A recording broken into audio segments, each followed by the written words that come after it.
Yo, what's up guys, it's Tommy Nutter, repping BeatStars all day bro. And today, I've got a nice little mix tip for you. I'm just in the middle of working on another track by Rodman, who's going to be releasing these tracks in the next couple of weeks. He sent me a mix of a drum loop that his producers created, and I just want to share some little tips on how I've fattened it up and how I've widened it and made it sound overall a lot more popping than it originally did. Let's get started. This episode, I just want to talk to you about this little drum loop. So like I said, this is a track by Rodman, just working on for his upcoming album release. And this is what we originally got sent. I'm going to play the drums in context with some piano behind as well, so have a listen.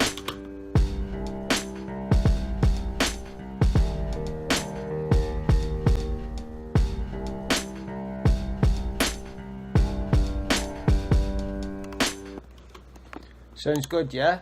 But it sounds a little bit tinny as well and a little bit thin. So what I did was, first of all, I started working on it using a stereo imager. You can use anything, center stereo or imager or isotopes, ozone imager. All you want to do is spread it out so that your image of it is kind of a little bit fatter than it was.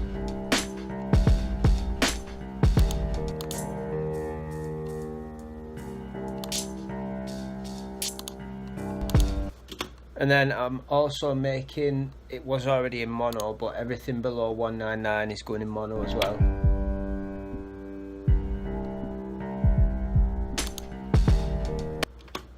So that's instantly sounding better, giving a better stereo field. The next thing that I did, I placed the drums in the mix. I didn't want them standing so far out as to be harsh, and this song's quite a spooky song. These drums are going quite far back in the mix, but I still want them to pop. So I added a little bit of reverb, and for drums I like the CLA drums plugin.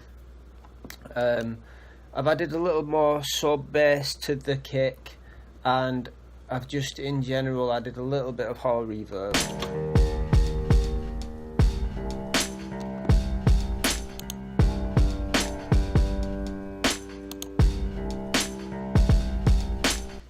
So you can hear that just by listening to the snare alone, it gives it a sense of placement. It's now in a spooky, quite big room. So we're happy with that. The next thing that I did, a little bit of EQing. I started getting quite a lot of boominess down in the sub-regions under 50. And even though I added some bass in with the CLA, it gave a sound that I wanted. And even when I EQ'd this and took a little away, that sound was still there, but it just took away the boominess. So this is before.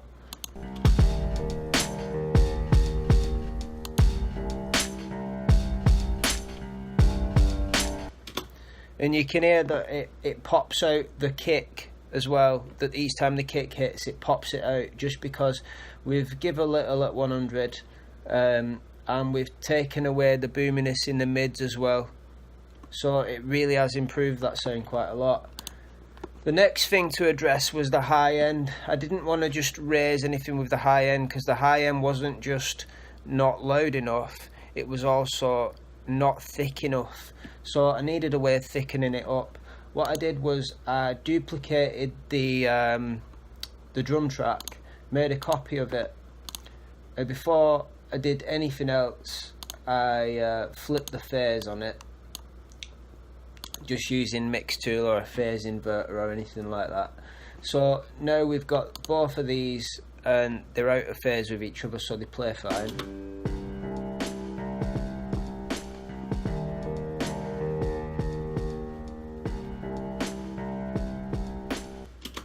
The next thing that I did, the second track, I started playing about with saturation, trying to get the high end higher. So in order to do that, what I've done is taken away the bottom end. So if you see track 1, we've still got everything we had in the drums.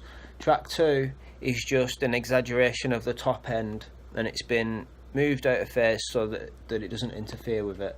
So I'm going to play that now with just the top end EQ'd out and the Shep 73 that I used for a little bit of saturation and EQ on the top end.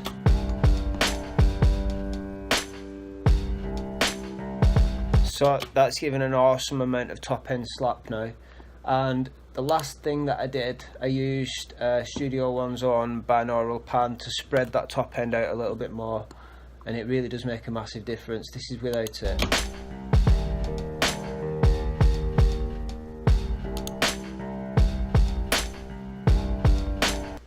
It sounds like that snare's directly lined up with your ear rolls now, like it's really nice. So I'm going to play everything from Like It Was.